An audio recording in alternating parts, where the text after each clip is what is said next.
बाद मुंह खोला था और ये तो मीडिया चल रही थी और कैमरा में कैच हो रहा था, इसीलिए मैंने बोतल को टेबल में पटका। मां कसम हम किसी के मुंह में पटक दिए।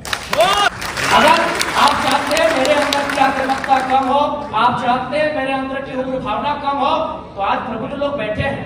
आज माननीय मंत्री दीदी बैठी है, आज माननीय मंत्री महोदय बैठे हैं, मंत्री तीन मंत्री बैठे हैं, आज प्रदेश अध्यक्ष महोदय बैठे, सांसद महोदय बैठे हैं, झारखंड मुक्ति मोर्चा के खिलाफ पालनहार बैठे, आज विधायक मैडम बैठी है, यहाँ भी विधायक बैठे हैं, यहाँ भी एक विधायक बैठे हैं।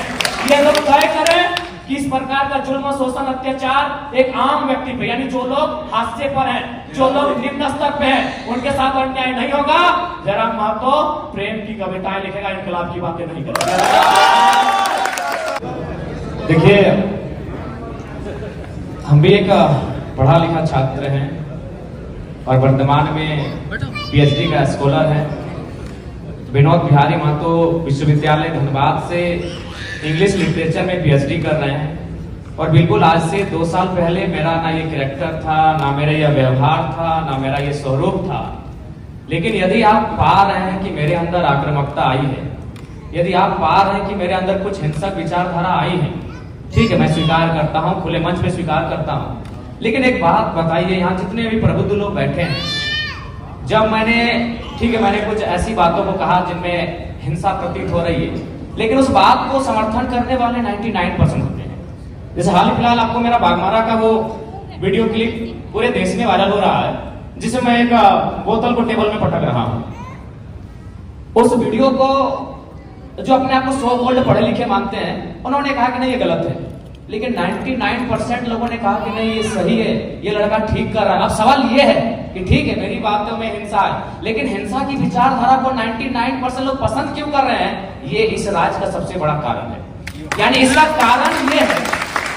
कारण ये है कि आज एक आम व्यक्ति लोकतांत्रिक भारत में, अलग झारखंड राज्य में, स्वतंत्र भारत में इतना दबाया जा रहा है, इतना सताया जा रहा है, इतना उसका दमन, इतना दोहन किया जा रहा है, उसके साथ इतना अत्याचार किया जा रहा है, तो मेरे इन विचारों को पसंद कर रहा है, लाइक कर रहा है।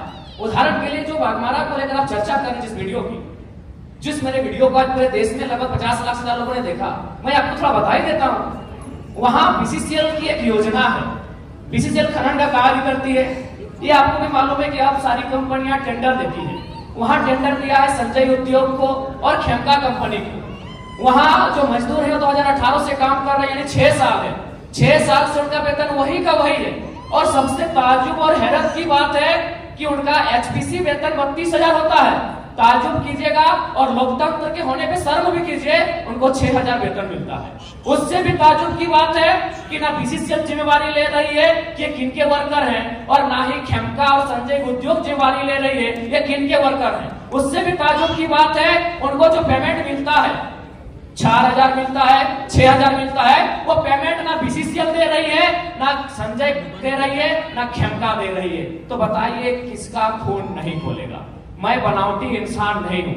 उस मीटिंग में 52 मिनट डिस्कशन हुआ था, मैंने 52 मिनट के बाद मुंह खोला था और ये तो मीडिया चल रही थी और कैमरा में कैच हो रहा था, इसीलिए मैंने बोतल को टेबल में पटका। मां कसम हम किसी के मुंह में पटक दिए। आपके पांव तले जमीन खिसक जाएगी। जब आपने छेड़ा है तो सुन लीजिए।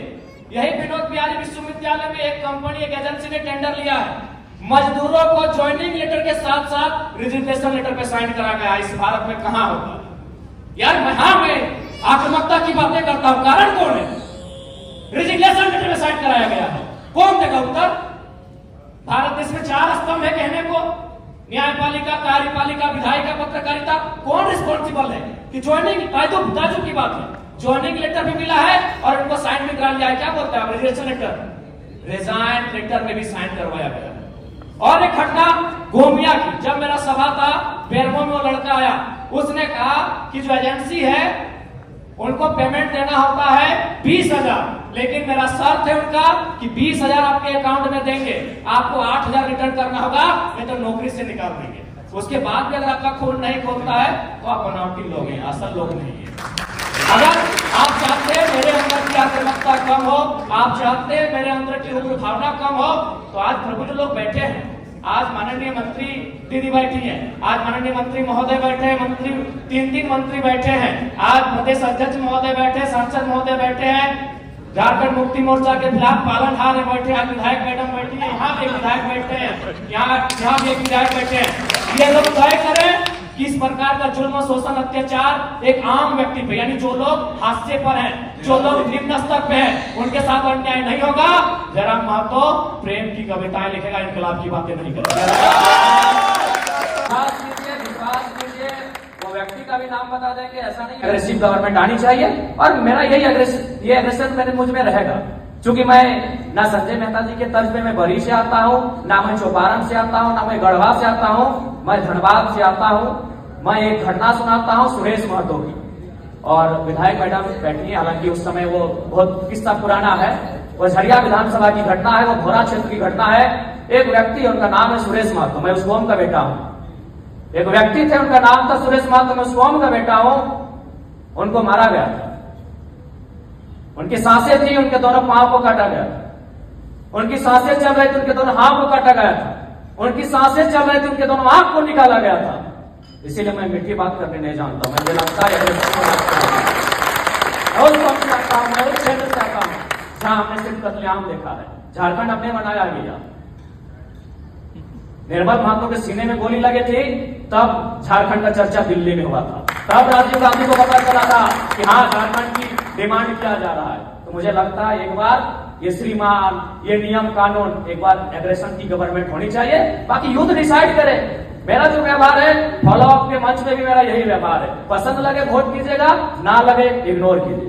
नहीं, आप जो बोल रहे हैं, आप जयराम जी बोल रहे हैं, सुनने में अच्छा लग रहा है, आप बोल रहे हैं नहीं सुनने में नहीं, आप तो झारखंड राज्य को नहीं समझते सर। मैं बोल रहा हूँ नहीं, आप नहीं समझते झारखंड राज्य को, मैं एग्रेशन सुनने में अच्छा नहीं लगता, यही रियलिटी है। एग्रेशन क्या मतलब जानते हैं क्या? आप झारखंड राज्य को महोदय? एग्रेशन मतलब आप क्या जानते हैं झारखंड राज्य को?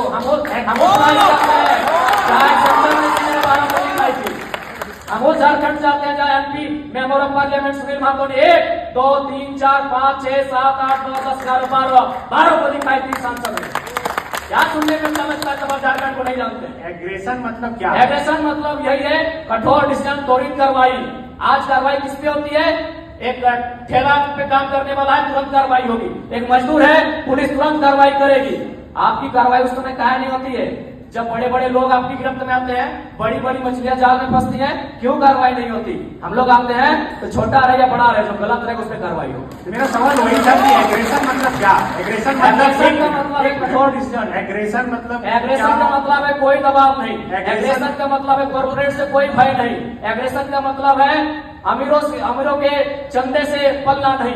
एग्रेशन का मतलब होता है लीडर होके, निष्पक्ष होके झारखंड के मुद्दों पे बात करना, झारखंड के मुद्दों के समाधान करने के लिए प्रयास करना। एग्रेशन का मतलब, मेरा सवाल यहाँ पर वही है कि क्या गाड़ी पर चढ़कर भाषण देना या फिर योगी की तरह बुलडोजर चलाना?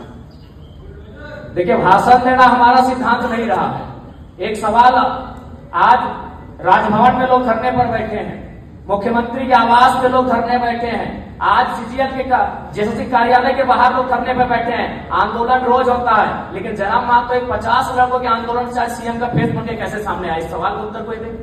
आंदोलन इस राज्य में रोज होता है, जयराम महतो ही क्यों? क्योंकि मैंने उन मुद्दों को टच किया, मैंने उस मुद्दों पे बात किया जो झारखंड की जरूरत थी, जिसपे झारखंड बात करना चाहता था। साफ शब्दों में झारखंड चाहता था कि बिल्ली के गर्दन में घंटी बांधी जाए, पर बांधेगा कौन? तो कुणाल जी, सवाल यही है कि क्या एग्रेशन ही अब